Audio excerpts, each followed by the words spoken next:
காலநிலை மாற்றம் இந்த வார்த்தைய இப்போலாம் நம்ம அடிக்கடி கேக்குறோம் இல்லையா? ஆனா இது வெறும் வெயில் ஜாஸ்தியா இருக்கு, மழை கம்மியா பெய்யுதுங்கிற மாதிரி ஒரு சாதாரண விஷயமா இல்லவே இல்ல. இது நம்ம பூமியோட எதிர்காலத்தையே கேள்விக்குறியாக்குற ஒரு ரொம்ப பெரிய சவால்.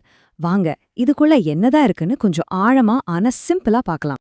யோசிச்சு பாருங்களேன், நம்ம பூமி ஏன் இப்படி கொஞ்சம் கொஞ்சமா சூடாயிட்டே போகுது?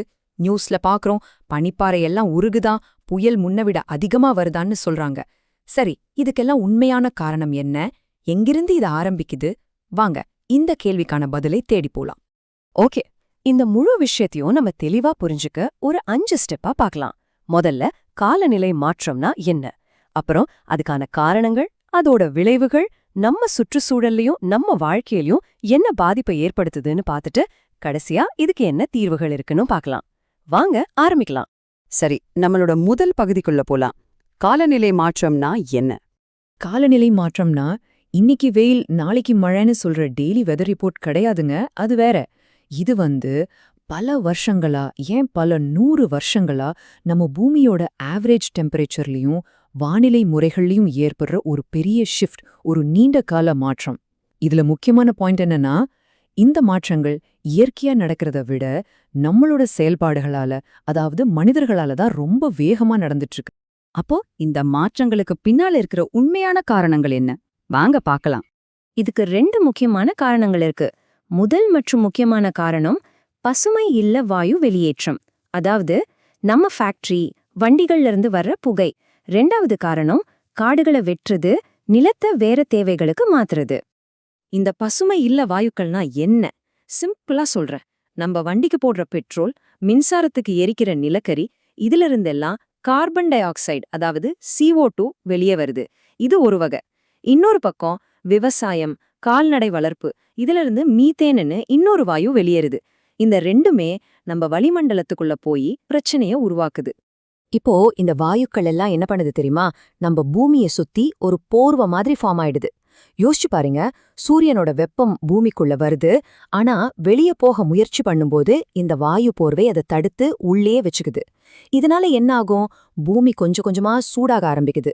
இதுதான் நாம புவி வெப்பமடைதல், அதாவது குளோபல் வார்மிங்னு சொல்றோம். சரி, பூமி சூடானா என்ன? அதனால நமக்கு என்ன பாதிப்பு? வாங்க, இதனால நம்ம சுற்றுச்சூழலுக்கு ஏற்படுற விளைவுகள் என்னென்னு பார்க்கலாம். இத நீங்க நினைக்கிறத விட ரொம்ப சீரியஸான விஷயம். முதல்ல எக்ஸ்ட்ரீம் வெதர், அதாவது வானிலை ரொம்பவே விசித்திரமா மாறிடுது. ஒரு பக்கம் பார்த்தா கடுமையான வறட்சி, தண்ணியே இல்லாம விவசாயம் பாதிக்கப்படுது. இன்னொரு பக்கம் பார்த்தா திடீர்னு பயங்கர வெள்ளம், பெரிய புயல்கள்னு நம்ம இயல்பு வாழ்க்கையே தலைகீழா மாத்திடுது. அடுத்து கடல் மட்ட உயர்வு. ஆர்டிக், அண்டார்டிக் பகுதிகளில் இருக்கிற பனிப்பாறைகள் எல்லாம் இந்த சூட்ல உருகி அந்த தண்ணி எல்லாம் கடலுக்கு வருது. இதனால கடல் மட்டம் கொஞ்சம் கொஞ்சமா உயருது. இது நம்ம சென்னை, மும்பை மாதிரியான கடலோர நகரங்களுக்கும் ஒரு பெரிய ஆபத்து. இந்த பாதிப்பு மனுஷங்களுக்கு மட்டும்தானா? இல்ல, பல உயிரினங்கள் தங்களோட வீடாவே இழந்துட்டு இருக்கு. பனிக்கரடிகளை எடுத்துக்கோங்க. அதுங்க வாழ்றதுக்கே பனிப்பாறைகள் தான் ஆதாரம். அந்த பனியை உருகி போனா அதுங்க என்ன பண்ணும்?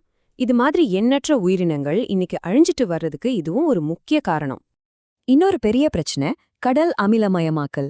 அதாவது காத்துல இருக்கிற எக்ஸ்ட்ரா கார்பன் டை ஆக்சைடை கடல் உறிஞ்சுக்கிறதுனால கடல் நீர் கொஞ்சம் கொஞ்சமா அமிலத்தன்மை கொண்டதா மாறுது. இதனால கடலுக்கு அடியில இருக்கிற பவழப்பாறைகள்லாம் செத்துப்போகுது. இது அங்க வாழ்ற மீன்கள் மற்றும் பல உயிரினங்களோட உணவுச் சங்கிலியே உடைச்சிடுது. சரி, இதெல்லாம் சுற்றுச்சூழல்ல நடக்கிற மாற்றம். இதனால நமக்கு என்ன? நம்ம சமூகத்துக்கும் பொருளாதாரத்துக்கும் என்ன பாதிப்பு? வாங்க அதையும் பார்க்கலாம். 2 விதமா இது பார்க்கலாம். ஒன்னு, பொது சுகாதாரம்.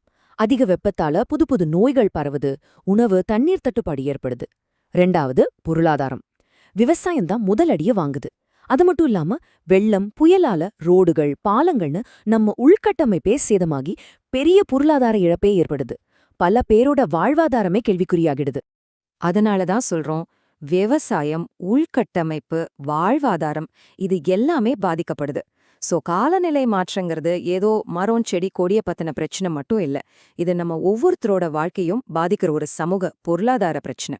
ஓகே, இவ்ளோ பிரச்சனைகளை கேட்டதும் கொஞ்சம் பயமா இருக்கலாம். ஆனா இங்கேயே நிறுத்திக்க வேண்டாம். இதுக்கு தீர்வுகள் இல்லாமல்ல, நிச்சயம் இருக்கு.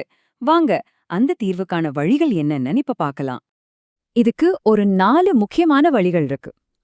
ஸ்டெப் பிரச்சனையின் ஆணிவேரான பசுமையில்ல வாயு வெளியேற்றத்தை குறைக்கிறது. 2வது, அதுக்காக நாம பெட்ரோல், டீசலை விட்டுட்டு சூரிய சக்தி, காற்று மின்சாரம் மாதிரியான புதுப்பிக்கத்தக்க ஆற்றலுக்கு மாறணும். 3வது, காடுகளை பாதுகாக்கிறது மட்டும் இல்லாம முடிஞ்ச அளவுக்கு நிறைய மரங்களை நடணும். ஏன்னா மரங்கள் தான் காத்துல இருக்கிற கார்பன் டை ஆக்சைடை உறிஞ்சும். 4வது, கடைசியா ஆனா ரொம்ப முக்கியமா, நம்ம ஒவ்வொருத்தரும் நம்ம வாழ்க்கை முறையில சின்ன சின்ன மாற்றங்களை செஞ்சாலே போதும், அது ஒரு பெரிய மாற்றத்தை உருவாக்கும். நிச்சயமா காலநிலை மாற்றம் ஒரு பெரிய சவால் தான், அதுல சந்தேகமே இல்ல. ஆனா அதுக்கான தீர்வும் நம்ம கையில தான் இருக்கு. அரசாங்கம், பெரிய கம்பெனிகள், அப்புறம் உங்கள மாதிரி என்ன மாதிரி தனிப்பட்ட மனுஷங்கள், நாம எல்லாரும் ஒன்னா சேர்ந்தா நம்ம அடுத்த தலைமுறைக்கு ஒரு நல்ல பாதுகாப்பான பூமியை கொடுக்க முடியும். அப்போ நம்ம எதிர்காலம் நம்ம கையில தானே இருக்கு. இத பத்தி நீங்க என்ன நினைக்கிறீங்க?